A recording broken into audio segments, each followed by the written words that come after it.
2:48.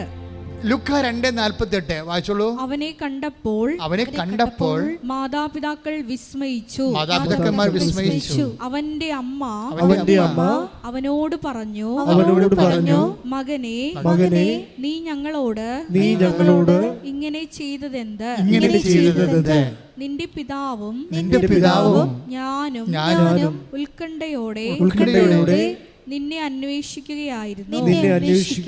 എന്താണ് വിഷയം? ഉത്കണ്ഠയോടെ നിന്നെ അന്വേഷിക്കുകയായിരുന്നു. അത് 2:48. ഈ 2:48 കൂടെയാണ് യോഹന്നാൻ 6:26 ലൂപ്പ് ചെയ്യേണ്ടത്. എന്താ പറയണത്? അടയാളങ്ങൾ കണ്ടുകൊണ്ടല്ലാതെ നിങ്ങൾ വിശ്വസിക്കത്തില്ലല്ലോ. ഇപ്പം മനുഷ്യനെ വിശ്വസിക്കണമെങ്കിൽ അടയാളം കാണണം. അടയാളം ഉള്ളത് കൊണ്ട് ഈശോ പറഞ്ഞു, നിങ്ങൾ അപ്പം തിന്ന് സംതൃപ്തരായത് കൊണ്ടാണ് എന്നെ അന്വേഷിക്കുന്നത്. അപ്പമെന്ന് പറഞ്ഞ സംഭവം ഇല്ലെന്നുണ്ടെങ്കിൽ നിങ്ങൾ എന്നെ അന്വേഷിക്കത്തില്ല. പക്ഷേ അമ്മയ്ക്ക് യേശുവിനെ അന്വേഷിക്കാൻ അപ്പത്തിൻ്റെ ആവശ്യമില്ല. യേശുവിനെ കൈമോശം വന്നാൽ മതി. യേശുവിനെ കൺവെട്ടത്തിൽ നിന്ന് മറഞ്ഞിരിക്കണ കണ്ടാൽ അപ്പം അമ്മ പട്ടിണി നിന്നുകൊണ്ട് യേശുവിനെ അന്വേഷിക്കും. ദൈവവേദലേ, എന്നാണ് നിൻ്റെ മുമ്പിൽ നിന്ന് നിൻ്റെ ദൈവത്തെ നിനക്ക് കൈമോശം വരണത്? നിനക്ക് പ്രാർത്ഥിക്കാൻ പറ്റാതിരിക്കണത്, ബൈബിൾ വായിക്കാൻ പറ്റാതിരിക്കണത്, ദൈവത്തെക്കുറിച്ച് ഓർക്കുമ്പോൾ സന്തോഷമില്ലാത്തത്? That you have already missed Jesus. നിങ്ങൾക്ക് കർത്താവിന് നഷ്ടപ്പെട്ടു. എങ്കിൽ ഈ അമ്മയെപ്പോലെ അപ്പം തിന്ന് സംതൃപ്തരായത് കൊണ്ടല്ല, അപ്പം കിട്ടുമെന്നുള്ള ആശയം പ്രത്യാശ ഉള്ളത് കൊണ്ടല്ല. യേശുവിനെ നഷ്ടപ്പെട്ടു, പ്രാർത്ഥിക്കാൻ കഴിയുന്നില്ല, കുർബാനയ്ക്ക് പോകാൻ കഴിയുന്നില്ല, കുടുംബ പ്രാർത്ഥനയ്ക്ക് ചെയ്യാൻ കഴിയുന്നില്ല എന്ന ഒറ്റ കാര്യം കൊണ്ട് ഈശോയെ നഷ്ടപ്പെട്ടവരെ തോന്നിയാൽ അമ്മയെപ്പോലെ മനസ്സിടറിക്കൊണ്ട് അന്വേഷിക്കാൻ പോവുമെങ്കിൽ അപ്പോഴും ഈശോ നമ്മൾ യഥാർത്ഥ യേശുവിൻ്റെ അമ്മയായി മാറും. പ്രാർത്ഥിക്കുക. കർത്താവായ ദൈവമേ, അടയാളങ്ങൾ കാണാതെ അന്വേഷിച്ച അമ്മയുടെ മക്കളായി ഞങ്ങള് ഞങ്ങളുടെ ജീവിതത്തിലെ ദൈവത്തിന്റെ സാന്നിധ്യം നഷ്ടപ്പെട്ടെന്ന് തിരിച്ചറിഞ്ഞാൽ അങ്കലാപ്പോടെ അമ്മയെപ്പോലെ ഉത്കണ്ഠയോടെ തിരിച്ചു നടക്കാൻ ഞങ്ങൾക്ക് അഭിഷേകം നൽകണമേ. തിരിച്ചു നടക്കാൻ അഭിഷേകം നൽകണമേ. നേടിയെടുക്കാൻ ഒരു കാര്യമില്ലാത്ത, ഒരു വിഷയമില്ലാത്ത അവസ്ഥയിൽ നിന്റെ ജീവിതത്തിൽ ദൈവത്തിൻ്റെ സ്പേസ് എവിടെയാണ്? സുഖപ്പെടാൻ ഒരു രോഗമില്ലെങ്കിൽ നിന്റെ പ്രാർത്ഥനയ്ക്ക് സ്പേസ് എവിടെയാണ് എന്ന് ചിന്തിക്കുന്നിടത്ത് വെച്ചാണ് നീയും ദൈവവും തമ്മിൽ എന്തുമാത്രം അടുപ്പമാണ്, അകലെയാണെന്ന് തിരിച്ചറിയണത്. നേടിയെടുക്കാൻ ഒരു കാര്യമില്ല, ജയിക്കാൻ ഒരു പരീക്ഷയില്ല, സുഖപ്പെടാൻ ഒരു രോഗമില്ല, കിട്ടാൻ ഒരു ജോലിയില്ല, വസിക്കാൻ ഒരു വീടിൻ്റെ വിഷയമില്ല. അങ്ങനെ വന്നാൽ നീയും നിൻ്റെ ദൈവവും തമ്മിൽ എന്തായിരിക്കും? അടുപ്പമോ അകലമോ? അതെന്നും ഒരു വിശ്വാസി അവനോട് ചോദിക്കേണ്ട ഒരു ചോദ്യമാണ്. നീയും ദൈവവും തമ്മിൽ എന്തുമാത്രം ബന്ധമുണ്ട് എന്നറിയണമെങ്കിൽ ദൈവത്തിൽ നിന്നൊരു ആനുകൂല്യം കിട്ടാതിരിക്കുമ്പോഴും ദൈവത്തെ അന്വേഷിച്ച്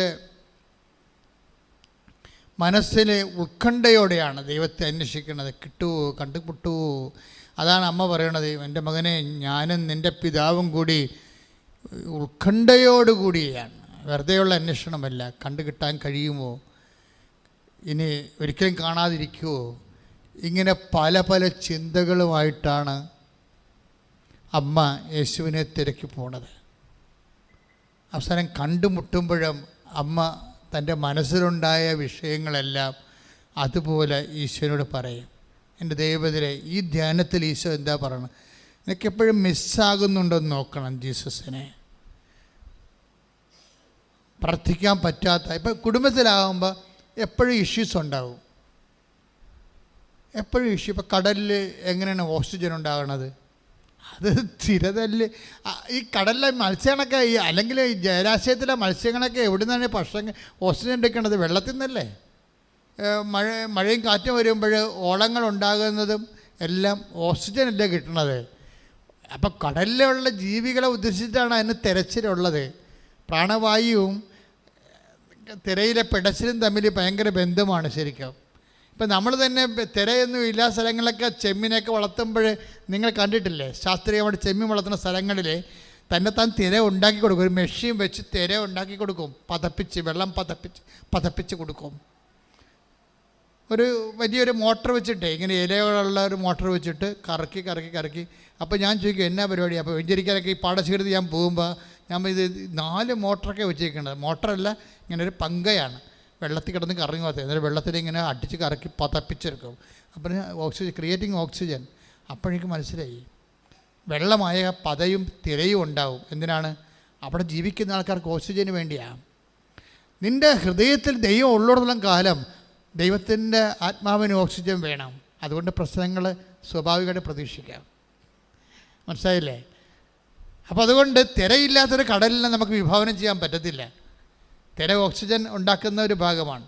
അതുപോലെ നിൻ്റെ ആത്മാവിന് ദൈവത്തിന് അനുഭവിക്കാൻ വേണ്ടി ഇടയ്ക്ക് പ്രശ്നങ്ങളുണ്ടാകും, തിരയുണ്ടാകും. ഇത് അക്സെപ്റ്റ് ചെയ്യണം. ഈ ആഴ്ച നല്ലതാണെന്ന് വിചാരിച്ചോ, സന്തോഷമായിരിക്കും. ഇപ്പം ചിലർ വാരഫലക്കാർ ചോദിക്കുക, നിൻ്റെ ഈ ആഴ്ച, എല്ലാവരും ഉടനെ എടുത്ത് നോക്കും, ആൾക്കാർക്ക് അമർത്തിയിടാൻ പറ്റിയ സാധനമാണത്. ഈ ആഴ്ച, നിൻ്റെ ഈ ആഴ്ച. അപ്പം നമ്മൾ വായിക്കണത് ഈ ആഴ്ച എങ്ങനെയാണെന്നാണ് വായിക്കണത്. അപ്പോൾ അവിടെ അവർ പറയണ എല്ലാം നല്ല കാര്യമായിരിക്കും. നിന്നെ ടെൻഷൻ അടപ്പിക്കേണ്ട, പതപ്പിക്കേണ്ട, നിനക്ക് ഓക്സിജൻ കിട്ടേണ്ട, ആത്മാവ് ചത്തുപോട്ടെന്ന് വിചാരിച്ചുകൊണ്ടാണ് വാരപഥക്കാരൻ നല്ല നല്ല കാര്യങ്ങൾ പറഞ്ഞു തരുന്നത്. പതപ്പിക്കാൻ ഇഷ്ടമില്ല അവർക്ക്, ശാന്തമായി കിടക്കട്ടെ എന്നാണ്. അപ്പോൾ നമുക്കും വേണ്ടത് ശാന്തതയാണ്. പക്ഷേ ദൈവത്തിന് ശാന്തത വേണ്ട. അതുകൊണ്ട് ഈശോ പറഞ്ഞു, ഞാൻ പ്രശ്നം ഉണ്ടാക്കാൻ വേണ്ടി വന്നു, ഞാൻ തിര അടുപ്പിക്കാൻ വേണ്ടി വന്നു, ഞാൻ ഓക്സിജൻ ഉണ്ടാക്കാൻ വേണ്ടി വന്നു, നിൻ്റെ ആത്മാവിനെ ഉദ്ദേശിച്ചുകൊണ്ട് പ്രശ്നങ്ങൾ സൃഷ്ടിക്കാൻ വേണ്ടി വന്നു. Take the word of God.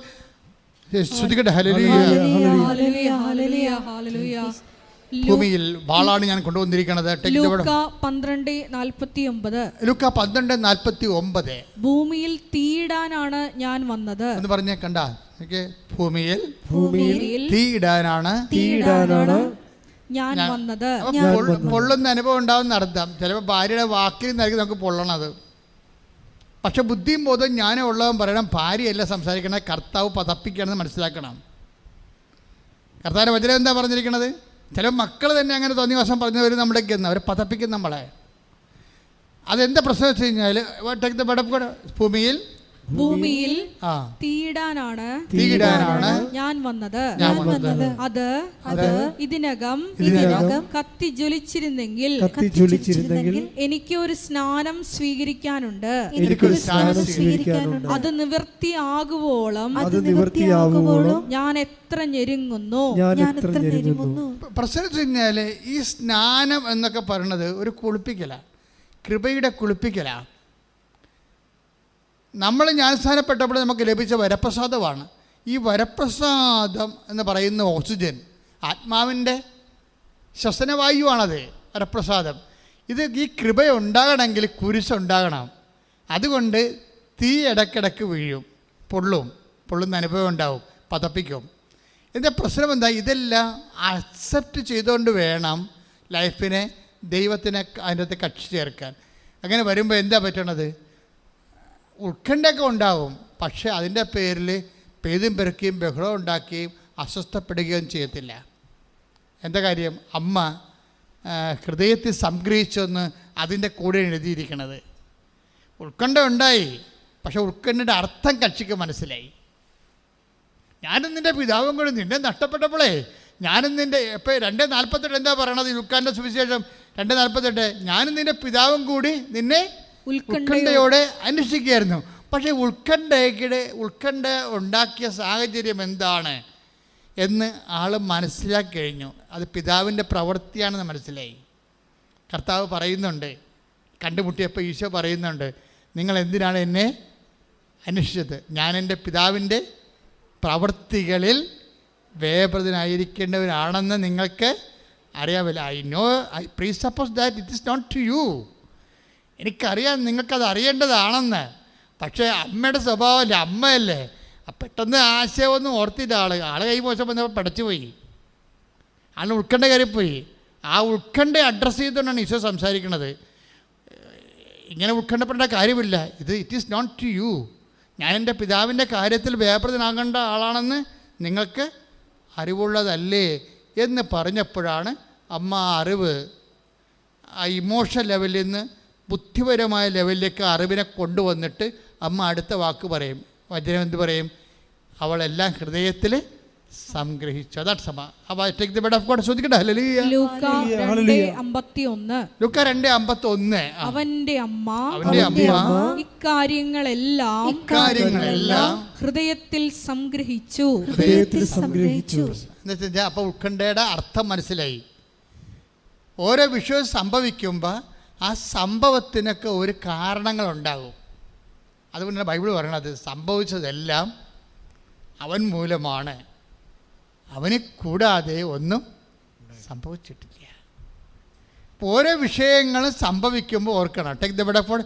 യോഹന്നാൻ 1:3. ശ്രദ്ധിക്കട്ടെ. ഹല്ലേലൂയ ഹല്ലേലൂയ ഹല്ലേലൂയ ഹല്ലേലൂയ യേശുവേ നന്ദി. ഹല്ലേലൂയ ഹല്ലേലൂയ ഹല്ലേലൂയ. യോഹന്നാൻ 1:3. സമസ്തവും അവനിലൂടെ ഉണ്ടായി. സമസ്തവും അവനിലൂടെ ഉണ്ടായി. ഒന്നും അവനെ കൂടാതെ ഉണ്ടായിട്ടില്ല. ഒന്നും അവനെ കൂടാതെ ഉണ്ടായിട്ടില്ല. അതായത് ഈ മനുഷ്യൻ്റെ ജീവിതത്തിൽ ഉണ്ടാകുന്ന എല്ലാ വിഷയങ്ങളും അതിന് അവന് ഒരു ദൈവികമായ ലക്ഷ്യമുണ്ട്. ഈ ലക്ഷ്യം മനസ്സിലാകുന്നവരെ നമ്മൾ ഉത്കണ്ഠപ്പെട്ടിരിക്കും. മനസ്സിലാക്കി കഴിഞ്ഞാൽ ഹൃദയത്തിൽ സംഗ്രഹിക്കും. അതാണ് മരിയൻ സ്പിരിച്വാലിറ്റി എന്ന് പറയണത്. പ്രാർത്ഥിക്കുക. കർത്താവേ, അങ്ങയുടെ അമ്മയെപ്പോലെ കാര്യങ്ങളുടെ അർത്ഥം ഗ്രഹിച്ചു കഴിഞ്ഞാൽ ഹൃദയത്തിൽ സംഗ്രഹിച്ച് അമ്മയെപ്പോലെ മൗന സ്നേഹത്തോടെ ദൈവ തിരുസന്നിധി ദൈവ തിരുമനസ്സിന് കീഴ്പ്പെട്ടവളായി കീഴ്പ്പെട്ടവനായി ജീവിക്കുവാൻ എന്നെ അഭിഷേകം ചെയ്യണം. ശ്രദ്ധിക്കട്ടെ.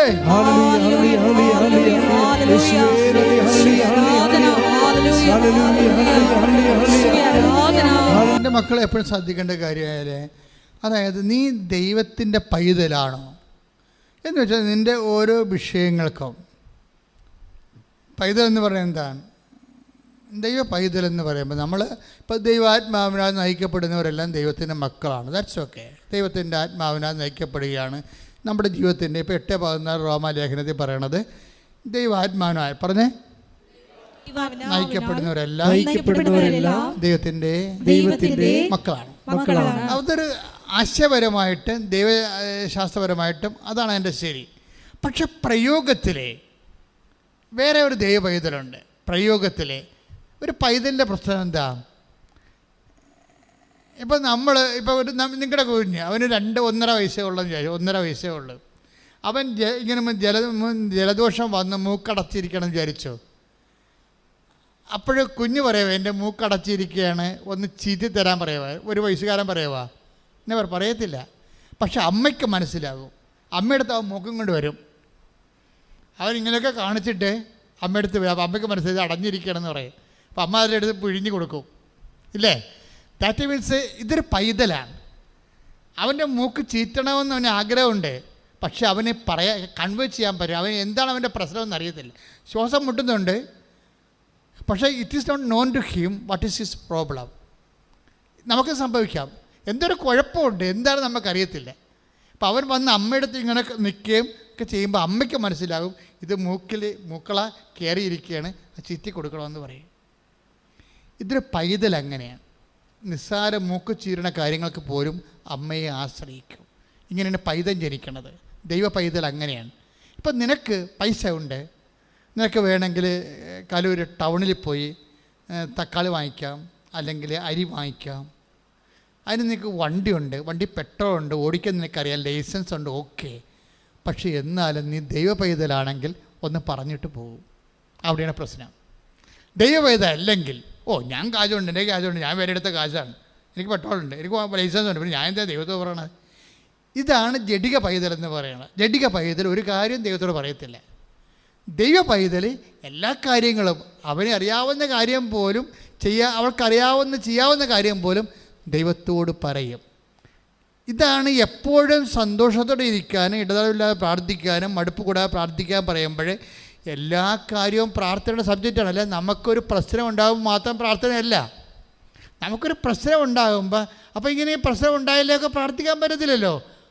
അതാണ് പ്രശ്നം. അപ്പം നമുക്ക് പണമില്ലെങ്കിൽ മാത്രം അപ്പൻ്റെ അടുത്ത് വരികയും പണം ഉള്ളപ്പോൾ കൂട്ടുകാരത്ത് പോവുകയും ചെയ്യുമ്പോൾ ശരിക്കും പറഞ്ഞാൽ നീ ജാരസന്തതിയാണ്. അതാണ് പ്രശ്നം. നമുക്ക് ഒരു ആവശ്യമുള്ളപ്പോൾ മാത്രം അപ്പനെയും അമ്മേനെ വേണം, ആവശ്യമില്ലാത്തപ്പോൾ നിങ്ങൾ കൂട്ടുകാരുടെ കാര്യങ്ങൾ അന്വേഷിച്ച് അപ്പനെയും അമ്മയെ തിരക്ക് പോലും ഇല്ല എന്ന് പറഞ്ഞു കഴിഞ്ഞാൽ റിലേഷൻസ് പ്രശ്നമുണ്ട്. റിലേഷൻ എന്ന് പറയുമ്പോഴേ ദൈവവുമായിട്ടുള്ളത് റിലേഷനാണ്. പക്ഷേ അതെനിക്ക് തോന്നുന്നത്, ഞാൻ ഇത്രയും നാൾ മനസ്സിലാക്കിയപ്പോഴേ, ഞാൻ ഒരു കാര്യത്തിലൂടെ പറയാം, ഒരു രഹസ്യം പറയാം. അടുത്ത ജന്മം ഉണ്ടെങ്കിൽ ഞാൻ അച്ഛനാകേ ഉള്ളൂ. അത് നല്ല പുണ്യം കിട്ടുന്ന ജോലിയൊന്നല്ല പ്രശ്നം. ഇത് വേറൊരു വിഷയമുണ്ട്. അവ ചിന്തിച്ചാൽ പിടികിട്ടാത്തൊരു വിഷയമുണ്ട്. ചിന്തിച്ചാൽ പിടികിട്ടാത്ത വിഷയം എന്ന് പറയണത് ഇത് കമ്മിറ്റ്മെൻ്റ് പ്രശ്നമാണ്. നമ്മൾ ദൈവത്തെ ഒരിക്കൽ മനസ്സിലാക്കിയ നമ്മൾ ലൈഫ് അങ്ങോട്ട് കമ്മിറ്റ് ചെയ്യും. എനിക്ക് വേണ്ടി ദൈവം ഒരു ഞാൻ ദൈവത്തോട് ഈ ജന്മം കൊണ്ട് നന്ദിയുള്ളവനാണ്. എന്ന കാരണം എനിക്ക് ബോധവും അത്ര അറിവും ഇല്ലാഞ്ഞ കാലത്ത് ദൈവം എനിക്ക് വേണ്ടി ഒരു തീരുമാനം എടുത്തില്ലേ. ഞാൻ SLC പാസ്സാകുമ്പോൾ ഞങ്ങളുടെ കൂട്ടത്തിൽ നിന്ന് ഞാൻ മാത്രമേ ഈ ജോലിക്ക് വന്നുള്ളൂ. ബാക്കി എല്ലാവരും സ്വാഭാവികമായിട്ട് കുടുംബജീവിതത്തിലേക്കാണ് പോയത്. പക്ഷേ ദൈവം എനിക്ക് വേണ്ടി തിരഞ്ഞെടുത്ത് തന്നത് എനിക്ക് മനസ്സിലായത് ഇത് ശരിക്കൊരു വേർപാട് ജീവിതമാണെന്ന് മനസ്സിലായത് 75 ഞാൻ പൂർണ്ണ കാലത്തല്ല. 75 കഴിഞ്ഞിട്ട് 80 കഴിഞ്ഞിട്ട് 81 1981 ആണ് ഞാനവിടെ സഭാവസ്ത്രം സ്വീകരിക്കുന്നത്. സഭാവസ്ത്രം സ്വീകരിക്കണവരെ I am not that conscious about. എനിക്കത്രയും ഫീൽ ചെയ്യുന്നില്ല. ഞാൻ ഒക്കെ ഇത് സാധാരണ ജീവിതം പോലെ അങ്ങോട്ട് പ്രാർത്ഥിച്ച് പോയി ദൈവത്തിന് വേണ്ടി ജോലി ചെയ്ത് പോകുമെന്നാണ് വിചാരിച്ചത്. സഭാവസ്ത്രം സ്വീകരിക്കുന്ന തലേ ദിവസം ആയപ്പോൾ എൻ്റെ മനസ്സ് കിടുങ്ങിപ്പോയി. കാര്യം ഇനി വേറെ ഒരു ലൈഫാണ്, സെറ്റ് അപ്രാട്ട്. അപ്പോൾ എന്നിട്ട് ദൈവം എന്നാ ചെയ്യുന്നത് കഴിഞ്ഞാൽ ഈ സഭാവസ്ത്രത്തിന് ഭയങ്കര വിലയാണെന്ന് എനിക്ക് മനസ്സിലാക്കാൻ വേണ്ടി പല പരീക്ഷകരെ തോപ്പിച്ചിട്ട് അവരെന്നെ പറഞ്ഞു വിടുമെന്നുള്ള കണ്ടീഷൻസ് വന്ന് 2 പ്രാവശ്യം വന്ന്. അപ്പോൾ ഞാൻ കരഞ്ഞു കൂവി കാലക്കെട്ട് വീണ്, കർത്താവേ എൻ്റെ ഈ ജന്മം എനിക്ക് അച്ഛനാകണം, എനിക്ക് കുർബാന അർപ്പിക്കണം, എനിക്ക് ദൈവജനത്തിൽ ജോലി ചെയ്യണം, എനിക്ക് മിഷൻ ജോലി ചെയ്യണം, എന്നെ പറഞ്ഞു വിടരുത്. ഞാൻ അച്ഛന്മാരോടൊന്നും ഞാൻ പറഞ്ഞിട്ടില്ല എന്നെ പറഞ്ഞു വിടരുതെന്ന്. ഞാൻ എൻ്റെ കർത്താവിനോട് പറഞ്ഞ് എപ്പോഴും എന്നെ പറഞ്ഞു വിടരുത്, എനിക്ക് നിനക്ക് വേണ്ടി ജീവിക്കാൻ വേണ്ടിയാണ് ഞാൻ വന്ന്, എന്നെ എത്രയും വേഗം അച്ഛന 2 മണി തൊട്ട് 4 മണി വരെയൊക്കെ ഞാൻ രാത്രി 3 കൊല്ലം അടുപ്പിച്ച് പ്രാർത്ഥിച്ചിട്ടുണ്ട്. രാത്രി 2 മണിക്ക് എഴുന്നേറ്റ് പോകും ബെഡ് എന്നിട്ട് 3-ാം നിലയിൽ പോയി ഒറ്റയ്ക്കിരിക്കും. 4 മണി വരെ ഇന്ന് പ്രാർത്ഥിച്ചിട്ടുണ്ട്. അത് ഏത് കാലഘട്ടം, കോളേജിൽ പഠിക്കണ PDC പഠിക്കണ കാലഘട്ടത്തിൽ പോലും. അപ്പം അത്രയും തീഷ്ണമായി എനിക്ക് പ്രാർത്ഥിക്കാനുണ്ടായിരുന്നു. പക്ഷെ ആ ഇടക്കാണ് എനിക്കിതുപോലെ പഠനത്തിൽ പ്രശ്നം വരുമ്പോൾ അവർ ഡിസ്മിസ് ചെയ്യുമെന്ന് പറയും. അപ്പോൾ ഞാൻ വിഷമിക്കും. പക്ഷേ കർത്താവ് എന്താ ചെയ്തുകൊണ്ടിരുന്നത്? മനഃപൂർവ്വം ഇങ്ങനെ ഉടുപ്പ് തരത്തില്ല, സ്വഭാവസ്ഥം തരത്തില്ല എന്നും പറഞ്ഞുകൊണ്ട് എൻ്റെ മനസ്സിനെ കശക്കി അത് ചോദിച്ചു വാങ്ങാൻ വേണ്ടി എന്നെ കരയിപ്പിക്കുന്ന അവസ്ഥ കൊണ്ട് ആക്കി. എന്തിനാണ്? ആ ഉടുപ്പിൻ്റെ വില എന്നെ മനസ്സിലാക്കിയിട്ടാണ് ഉടുപ്പ് തന്നിരിക്കണത്. അതുകൊണ്ട് ഞാൻ ഉടുപ്പ് ഊരിയത്തില്ല. ഒരിക്കലും ഞാൻ പാൻസെറ്റ് നിങ്ങൾ എന്നെ കണ്ടുകൊണ്ടാണ് പുറത്ത് ഞാൻ പോകത്തില്ല. ഈ 40 കൊല്ലമായിട്ട് പോയിട്ടില്ല. പഴയ സാഹിത്യ അക്കാദമി പഠിച്ചപ്പോൾ, തൃശ്ശൂർ പഠിച്ചപ്പോൾ അവിടുത്തെ അച്ഛനായതുകൊണ്ട് അവിടുത്തെ ഈ പബ്ലിക് ക്ലോസറ്റൊക്കെയാണ്. അവിടെ മാത്രമാണ് ഞാൻ പാൻസ് ഇട്ട് പോയിരിക്കുന്നത്. വേറെ പോയിട്ടില്ല, പരമാവധി പോയിട്ടില്ല. പിന്നെ ട്രെയിനിൽ കിടന്ന് ഉറങ്ങാൻ നേരത്തുള്ളൂ ഓക്കെ വിട്ട് ആണ് ഞാൻ ട്രെയിനിൽ കയറണത്. 3ാമത്തെ ചിലപ്പോൾ നമുക്ക് ബെർത്തൊക്കെ കിട്ടുമ്പോൾ അകലെ യാത്രയ്ക്ക് ചിലപ്പോൾ 3ാമത്തെ നിലയിൽ കിട്ടത്തുള്ളൂ. അപ്പോൾ അവിടെ ചെന്ന് കിടന്നിട്ട് ഞാൻ ഉടുപ്പ് വരും. ഞാൻ ഇങ്ങനെ പറഞ്ഞതെന്ന് വെച്ചാൽ നമ്മൾക്ക് അതിനോട് അറ്റാച്ച്മെൻറ്റുള്ള രീതിയിലാണ് ദൈവം നമ്മളെ വളർത്തിയെടുത്തത്.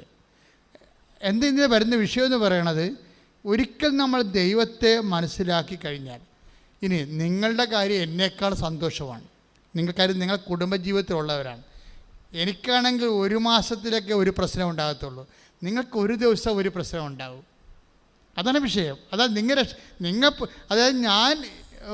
എനിക്ക് വേണ്ട ഒരു പുണ്യം ഞാൻ നേടണമെങ്കിൽ 1 മാസത്തെ പറ്റത്തുള്ളൂ. നിങ്ങൾക്കാണെങ്കിൽ എപ്പോഴും വിഷയം ഉണ്ടാവും.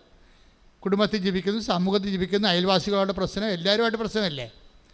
കാരണം എല്ലാം നിങ്ങളുടെ മേക്കെട്ട് കയറാൻ വരും. ഞങ്ങളുടെ അധികം ആൾക്കാർ മേക്കെട്ട് കയറാൻ വരത്തില്ല. ഞാൻ പിന്നെ മേക്കെട്ട് കയറാമെന്നേ മിണ്ടത്തില്ല. അവിടെ പോയി കത്തിക്കൊന്നും ബാക്കി പിടിക്കത്തില്ല. ചിലപ്പോൾ തോറ്റു കൊടുക്കേണ്ട പാട് തോറ്റു കൊടുക്കുക. എന്താ കാര്യം? ഈശോ ജയിക്കേണ്ട കാരണം ഞാൻ എന്നെ ജയിപ്പിക്കാൻ വേണ്ടി ഞാൻ അങ്ങനെ നോക്കത്തില്ല. അങ്ങനെ ഒരു ന്യൂട്രലായിട്ട് നിൽക്കുകയുള്ളൂ. ചിലപ്പോൾ ചേട്ടാ മനസ്സ് ശരിയല്ലെന്നൊക്കെ പറയുന്നത് അല്ലാതെ വേറെ ഒന്നും പറയത്തില്ല. എന്താ പ്രശ്നം വെച്ചാൽ ഒരു ഇഷ്യൂ അങ്ങനെ ഡെവലപ്പ് ക്രിയേറ്റ് ചെയ്ത അവിടെ എനിക്ക് ജയിക്കേണ്ട ആവശ്യമില്ല. അവിടെ ഞാൻ ജയിച്ച ചിലപ്പോൾ ഈശോ തോക്കുകയാണെങ്കിൽ തീർച്ചയായിട്ടും നമ്മൾ ജയിച്ചതുകൊണ്ട് പ്രയോജനമില്ലാതെ വരും. അപ്പോൾ അത് കുറച്ച് നാൾ നിങ്ങൾ പരിശോധിച്ച് കഴിയുമ്പോൾ മനസ്സിലാകും. ഒത്തിരി കാര്യങ്ങൾക്ക് പോയി നിങ്ങൾ വാക്കത്തേക്ക് വട്ടം പിടിക്കേണ്ട ആവശ്യമില്ല. കുറച്ചങ്ങാണ്ട് വിട്ടുകൊടുക്കുക. ദൈവത്തെ നിങ്ങൾ പ്രധാനപ്പെട്ട ആളായിട്ട് കണ്ടിട്ട് ദൈവം എൻ്റെ ജീവിതത്തിൽ എൻ്റെ വിശ്വാസം തോക്കരുത്, ഞാൻ തോറ്റാലും എൻ്റെ വിശ്വാസം തോക്കരുതെന്ന് പറയണം. അങ്ങനെ വന്നാൽ നിങ്ങൾ ഒരു പ്രശ്നവും നിങ്ങൾക്ക് ഉണ്ടാകത്തില്ല. ഞാൻ തോറ്റാലും എൻ്റെ വിശ്വാസം, കാര്യം എൻ്റെ വിശ്വാസം എന്ന് പറയുന്നത് എന്താണ്? എൻ്റെ ദൈവത്തിലാണ് ഞാൻ വിശ്വസിക്കുന്നത്. അപ്പം ദൈവമാണത്. വിശ്വാസം തന്നെ എത്തിക്കണത് ദൈവത്തിലല്ലേ എത്തിക്കണത്. അപ്പോൾ അത് ഒരു നിലപാടിൻ്റെ ഭാഗമാണ്. ആധ്യാത്മിക ജീവിതം എന്ന് പറയുന്നത് കുറച്ചിങ്ങനെ കസ്തർക്കം എന്നൊക്കെ പറഞ്ഞാൽ പ്രാർത്ഥിക്കണമല്ല. അത് സൈലൻ്റായിട്ടുള്ള ഒരു ഡിസ്പോസിഷനാണ്, നിലപാടാണത്.